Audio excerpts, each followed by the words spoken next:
Olá, eu queria compartilhar com você uma palavra que tem falado muito ao meu coração, tem me impactado muito, e essa reflexão ela veio a partir do texto de 1 Pedro, capítulo 1, e um pedacinho do capítulo 2 apenas.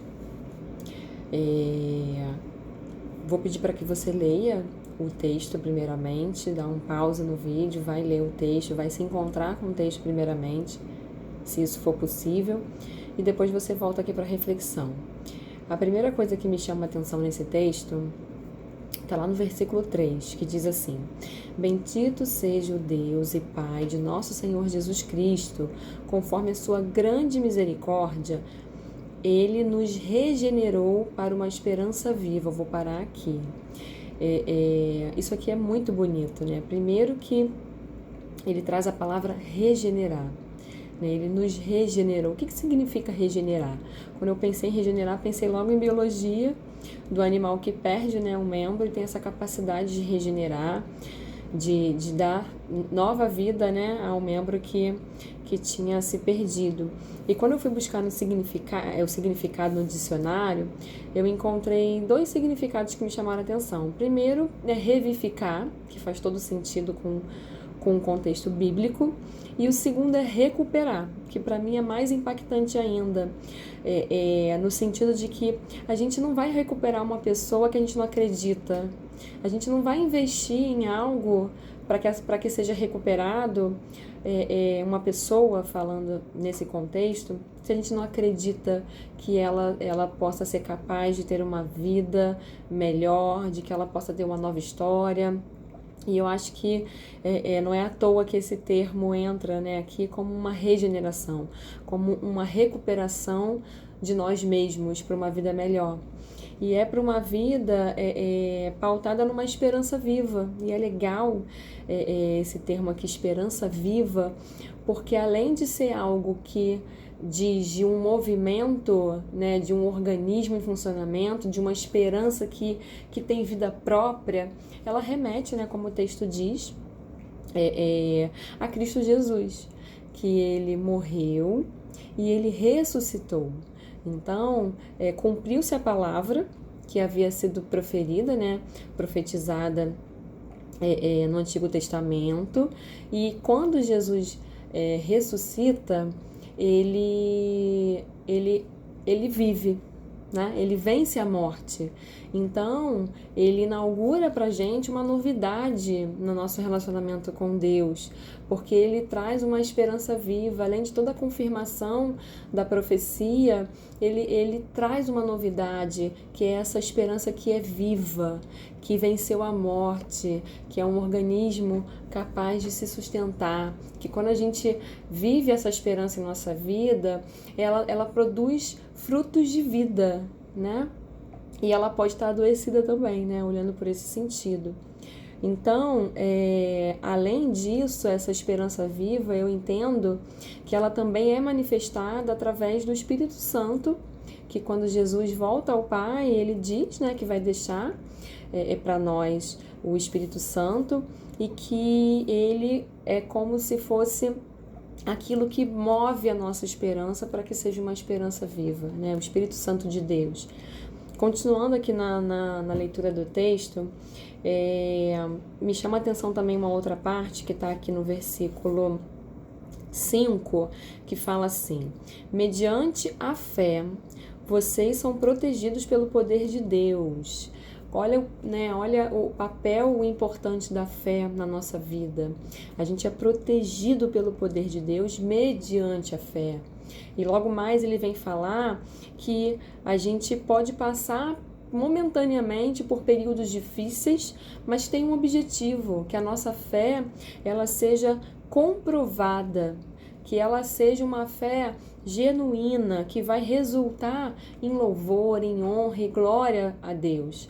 E muitas vezes a gente não entende, né, os contextos da nossa vida e o quanto que pode ser rico a gente poder olhar com os olhos espirituais por tudo que a gente passa, diferente de espiritualizar tudo.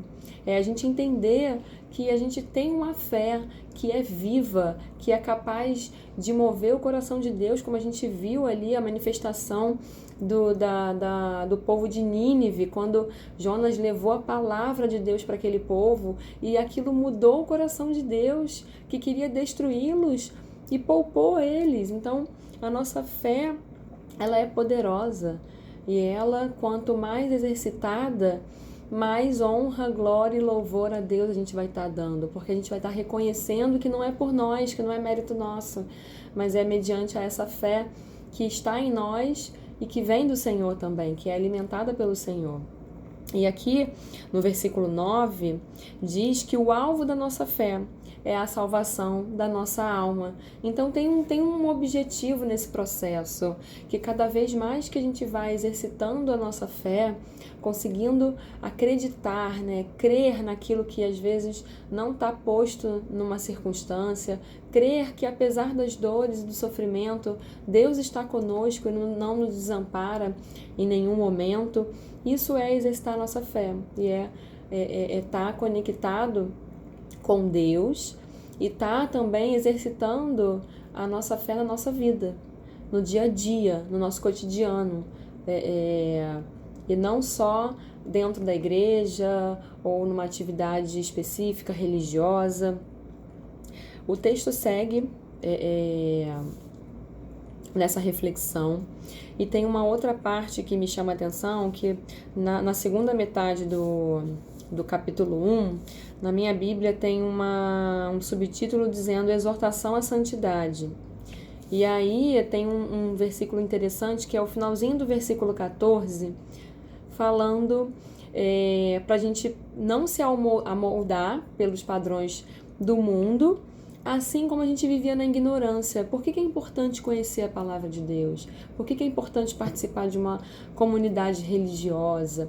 Porque você vai estar conhecendo a palavra de Deus, você vai estar aprendendo, você vai estar deixando de ser ignorante uma vez que você adquire o conhecimento. Por isso que é muito importante a gente se debruçar sobre a palavra de Deus e entender o que ela está querendo dizer para a gente, porque é nesses momentos que o Espírito Santo de Deus se revela a nós, nos dizendo intimamente e pessoalmente aquilo que a gente tem que viver na nossa vida. Particularmente esse termo da esperança viva tem sido algo muito importante para mim no meu momento da minha vida, me mostrando que é algo que eu preciso cuidar para que ela não morra, para que ela cresça, para que ela dê frutos de vida na minha vida. Então é importante a gente estar se debruçando sobre a palavra de Deus para a gente poder deixar de ser ignorantes, conhecendo a palavra de Deus, e assim eu entendo que vai ser mais fácil a gente discernir se estamos ou não se amoldando aos padrões do mundo. E aí vem aquele versículo bem conhecido, de 1 Pedro 1,15, que diz: mas assim como é santo aquele que os chamou, sejam santos vocês também em tudo o que fizerem, pois está escrito, sejam santos, porque eu sou santo. E isso aqui é um convite, de fato, a uma vida mais pautada na palavra de Deus, na visão de reino, entendendo que essa jornada, como ele vai dizer aqui logo mais, terrena, ela não é sem sentido, não é sem propósito, não vai dar em lugar nenhum. A gente tem um objetivo, a gente tem uma promessa, da vinda de Jesus novamente para nos resgatar mais uma vez. Então, é importante a gente ter o foco naquilo que vai nos alimentar nessa esperança viva, que vai nos alimentar na nossa fé, para que a gente possa exercitar ela cada dia no nosso cotidiano e que a gente possa discernir aquilo que a gente está vivendo, se é mais pautado no reino de Deus, na visão do reino de Deus, ou se nessa vida mundana, terrena.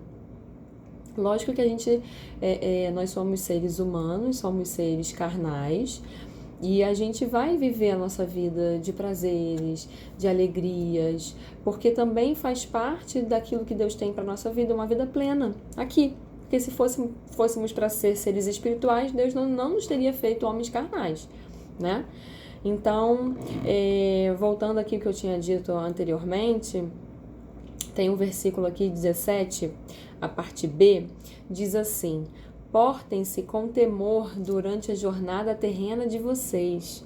Olha que interessante, né? Com temor, com atenção, com cautela, para que a gente não se desvie, porque o temor, né, o medo, ele é uma proteção na nossa vida. Então ele nos diz se a gente pode portar o caminho, se a gente está se cuidando, fazendo tal coisa, se a gente está se expondo. Então é interessante a maneira como isso aparece aqui na Bíblia, mostrando o cuidado que a gente tem que ter. Porque o mundo, ele nos captura muitas vezes. E os prazeres do mundo, veiculados assim sistematicamente pelas mídias sociais, pelas redes sociais, nos capturam muitas vezes, nos induzindo a buscar cada vez mais esse tipo de prazer e se reconhecer, que eu acho que é o mais delicado de tudo, se reconhecer enquanto pessoas que têm, que possuem, que fazem, e não pessoas que são, né, de fato, filhos de Deus, pequenos cristos, né, cristãos, imitadores de Jesus. E aí, já caminhando para o final, no versículo 22, diz assim: agora que vocês purificaram a sua vida pela obediência à verdade, visando ao amor fraternal e sincero, amem sinceramente uns aos outros e de todo o coração. Isso para mim é a chave, né, do Evangelho, porque Jesus, quando ele vem nos amando sem a gente nem existir, e a gente pecador, e Jesus nos ensina sobre o que é amor. A maneira como Jesus se relaciona com as pessoas na sua vida terrena é algo admirável, porque ele trata com amor aqueles que eram excluídos pela sociedade, ele trata com amor aqueles que eram desprezados, rejeitados, e ele ensina agindo. E eu acredito que esse versículo ele nos convida também a agir dessa forma. Não só a entender que o amor é a coisa mais importante, mas a agir. E é curioso porque ele fala do amor fraternal e sincero e nos convida a amar de todo o nosso coração. É um convite de uma entrega verdadeira, por isso que a palavra genuína, ela faz sentido, é aquilo que é real.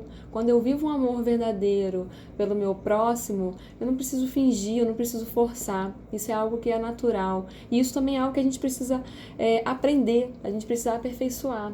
Porque a nossa sociedade, ela cada vez mais nos incentiva a ser individualistas. Você faz, você acontece, você é capaz pela sua felicidade, você pode isso, você pode aquilo.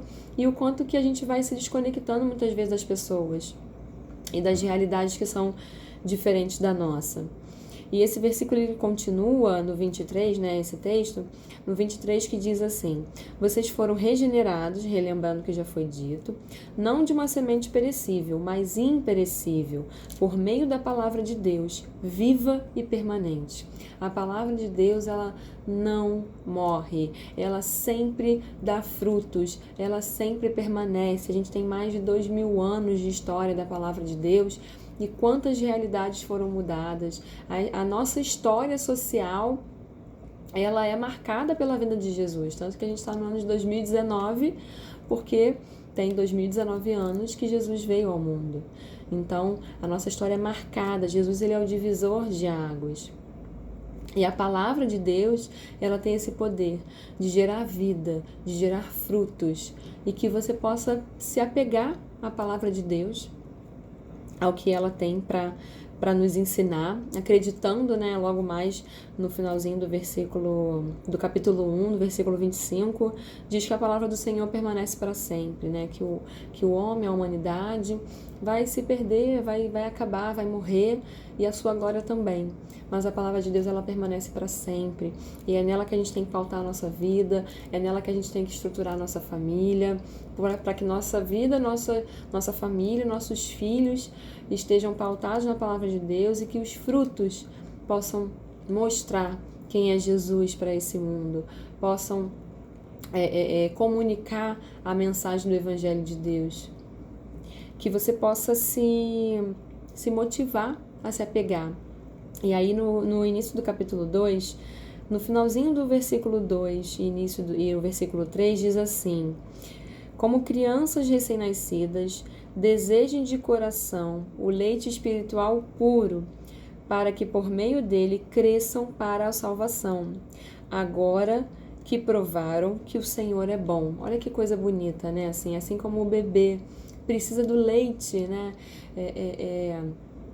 Para crescer, para sobreviver, que a gente possa buscar, né, a orientação vindo da palavra de Deus, através também do Espírito Santo, para nos discernir, para nos dar aquilo que a gente não tem como conseguir, né? Os dons do Espírito, por exemplo, são coisas que a gente, na nossa humanidade, a gente não tem como, mas através do Espírito Santo de Deus agindo na nossa vida, a gente consegue sim, e é um exercício diário, a gente tem que estar atento, a gente tem que estar sensível numa determinada situação, o que eu vivia, eu estava guiada pelo Espírito, eu estava guiada pela minha carne, pela minha natureza humana, e que a gente possa viver esse crescimento na nossa vida, que a gente possa colher os frutos disso, para que o reino de Deus possa ser conhecido cada vez mais e mais.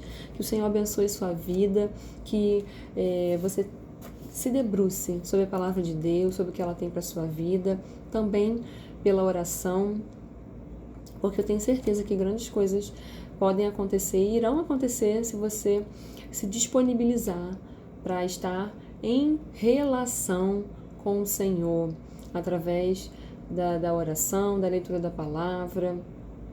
Grandes coisas podem acontecer, eu creio. Deus abençoe a sua vida e até a próxima.